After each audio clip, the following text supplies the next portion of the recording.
कि जो नया संसद भवन बन रहा है उसका नामकरण बाबा साहब भीमराव अंबेडकर के नाम होना चाहिए। आज जो सत्ता में है उनका बस चले तो भारत के संविधान को भी बेच देंगे। पूंजीपतियों के हाथ में बेचा जा रहा है। अब तो एयरपोर्ट, रेलवे स्टेशन सब बेचे जा रहे हैं। हमारी मौजूदगी राजधानी दिल्ली के रामलीला ग्राउंड पर है। आप देखिए मेरे दाएं हाथ की तरफ किस तरीके से बहुजन समाज के लोग अब यहाँ पर आ रहे हैं। इन लोगों की मांग यही है, जो नया संसद भवन बनाया गया है उस संसद भवन का नाम बाबा साहब भीमराव अंबेडकर के नाम पर किया जाए। तमाम बड़ी बड़ी हस्तियां यहाँ पर आ रही हैं। उत्तराखंड के पूर्व मुख्यमंत्री हरीश रावत जी मौजूद हैं। हम रावत साहब से बातचीत करते हैं। सर, जो नया संसद भवन बनाया गया है तो क्यों चाहते हैं आप लोग बाबा साहब भीमराव अंबेडकर के नाम पर रखा जाए? देखिए, भारत के संविधान और भारतीय लोकतंत्र का प्रत्येक सेवक ये चाहता है, उसका जो उसको मानने वाला हो ये चाहता है कि जो नया संसद भवन बन रहा है उसका नामकरण बाबा साहब भीमराव अंबेडकर के नाम होना चाहिए।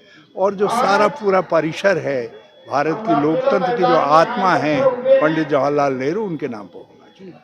तो लेकिन कुछ लोग हैं जो कह रहे हैं कि जो पुराना संसद भवन था वहां पर बाबा साहब की मूर्ति लगी हुई थी, जो नया संसद भवन है वहां पर बाबा साहब की एक फोटो तक नहीं लगाया गया है।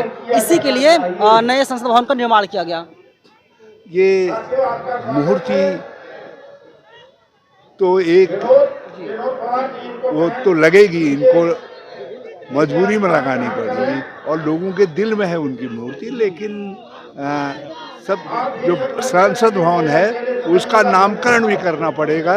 ये आवाज़ जो अभी हमारे कुछ साथियों द्वारा उठाई जा रही है, उदित राज जी द्वारा, दूसरों द्वारा, ये धीरे धीरे देखिएगा एक जन आंदोलन का रूप लेगी।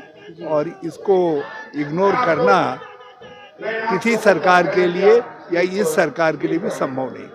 सर, जो निजीकरण किया जा रहा है, देखा जा रहा है कि जो सरकारी एजेंसियां थी उनको बेचा जा रहा है कुछ लोगों के हाथों में। किस तरीके से आप देखते हैं? आज जो सत्ता में है उनका बस चले तो भारत के संविधान को भी बेच देंगे। ये बहुत बड़ा आरोप लगा रहे हैं सर। ये परिसंपत्तियों या उनका बस चले तो जो है ये उसको भी कुछ पूंजीपतियों के हाथ में दे देंगे।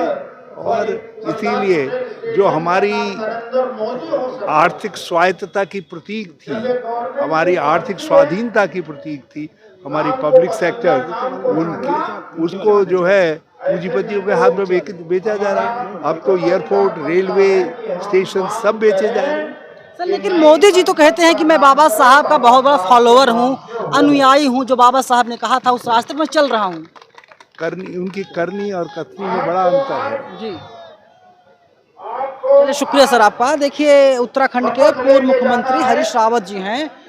इनका साफ आरोप है कि बीजेपी जो है, बीजेपी की कथनी और करनी में अंतर है। जो अभी हमारे देश के मौजूदा प्रधानमंत्री हैं नरेंद्र मोदी जी, एक कितनी भी बड़ी बड़ी बातें कर लें कि वे बाबा साहब के फॉलोअर हैं, लेकिन सच्चाई यही है कि ये लोग बाबा साहब के नाम पर नए संसद भवन का नाम नहीं रखना चाह रहे हैं। और इसी को लेकर के आज देखिए दोबारा से तस्वीरों को, भीड़ को देख लीजिए। देश के अलग अलग हिस्सों से लोग आ रहे हैं और अपना विरोध प्रदर्शन दर्ज करवा रहे हैं। और ये बता रहे हैं कि बहुजन समाज जो है बहुत ताकतवर है, बहुजन समाज एकजुट है और आज एक मंच पर आ रहा है। और हर हाल में मोदी सरकार को नए संसद भवन का नाम जो है वो बाबा साहब के नाम पर रखना पड़ेगा, चाहे उसके लिए कुछ भी करना पड़े। बहुजन समाज उसके लिए पूरी तरीके से तैयार है। आप लोग क्या लगता है? जो उत्तराखंड के पूर्व मुख्यमंत्री हैं, कांग्रेस पार्टी से आते हैं, उन्होंने साफ कह दिया कि मोदी जी को रखना ही पड़ेगा। क्या आप भी चाहते हैं कि नए संसद भवन का नाम बाबा साहब भीमराव अंबेडकर के नाम पे रखा जाए या फिर ना रखा जाए? आप लोग अपनी राय कमेंट बॉक्स में जरूर दीजिएगा।